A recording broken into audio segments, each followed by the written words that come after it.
Welcome to Lightboard Learning, where we discuss coaching principles. Today I want to talk about MAP 10 and how to make it fun. Before I get there though, let's talk about what MAP 10 actually is. So MAP 10 is just easy recovery work, blood flow. There can be some components here where we can increase aerobic capacity, but that's not really the intention. It's just getting in a lot of volume at a very, very slow rate, and you feel better after you do it. So first I want to walk through some more conventional methods of prescribing MAP 10.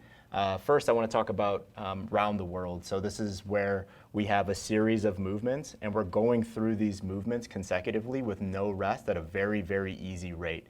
So here I just laid out a minute assault bike, minute burpee, minute row, minute jump rope, minute ski erg, and we're doing that for 10 sets. So that's 50 minutes of work, and then it's just kind of like this, going nice and slow. We just kind of like to call that like a podcast or audio book pace. You don't have to be super into it. The rate of speed isn't very high, and you could probably do it for 2 or 3 hours, even though you're only going 50 minutes. The next piece I want to talk about is long, slow distance. So this is really easy, and this is something that a lot of coaches prescribe to their clients on active recovery days, and it's very effective. So an example of LSD would just be a 60-minute assault bike at a very, very easy rate. Record RPM, make sure it's really low and sustainable for hours. The next method is an AMRAP setting. So we can lay out a 45-minute AMRAP, and we can tell our clients to go at a really sustainable and a really easy pace. And A, B, and C, or however many movements we put inside of this AMRAP, we would have to ensure that the client can actually make that really easy and really sustainable for hours and hours and hours. So think about, walking lunges for some clients, getting on an aerobic implement like an assault bike or a rower, single unders or jump rope like we talked about up here, step ups, things like that. So that can go in an AMRAP setting. You just have to pay attention to the effort that the client is performing that work at. So now, those are the more traditional methods. We've all seen those, very effective, but let's talk about other ways to prescribe MAP 10 to kind of think outside of the box a little bit. So the first thing I want to talk about is just non-conventional movement.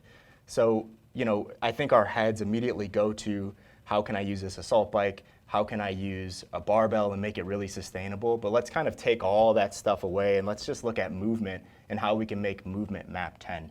So if we do have a client that really enjoys getting on that assault bike, why not have them get on an assault bike for 60 minutes, get off every 5 minutes, and do 3 cartwheels? That sounds really funny, right? But that's still MAP 10. They're still performing movement. Maybe, scapular control is in your priorities for them, and you're still working on that and learning and performing the cartwheel, right? What if you go 5-minute row and 30 seconds of free dance, right? I know it sounds funny and hilarious, but that can still be prescribed in a non-conventional MAP 10 way, as long as you connect it to your clients and they enjoy it. They're still moving blood, they're still moving lymph, they're still sweating, the whole 9. Something else that you want to consider is, how about we just nix everything and we just go outdoors? So we can go for a really long hike, we can go for a really long bike ride, we can prescribe family walks with your clients. We can prescribe any type of outdoor movement, and there's more benefits than just moving their blood and moving lymph and just creating more recovery physiologically. We can actually get some sun here. We can have really good conversations with friends and family if we prescribe this as a MAP 10 mechanism.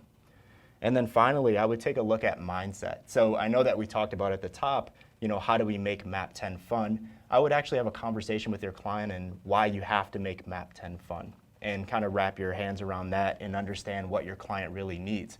Because if all of this stuff is really boring to them, or they're telling you that all of this stuff is really boring and they don't enjoy doing it, maybe they're just not really connected to their training program. Maybe they're not connected to what you're giving them inside of TrueCoach or whatever programming mechanism that you're using, and they just don't have a really good connection with exercise.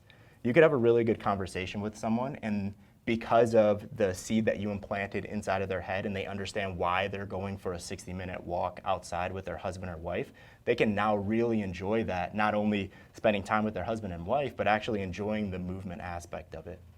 So those are a few ways of, some things to consider when trying to make MAP 10 more fun or more enjoyable for your clients.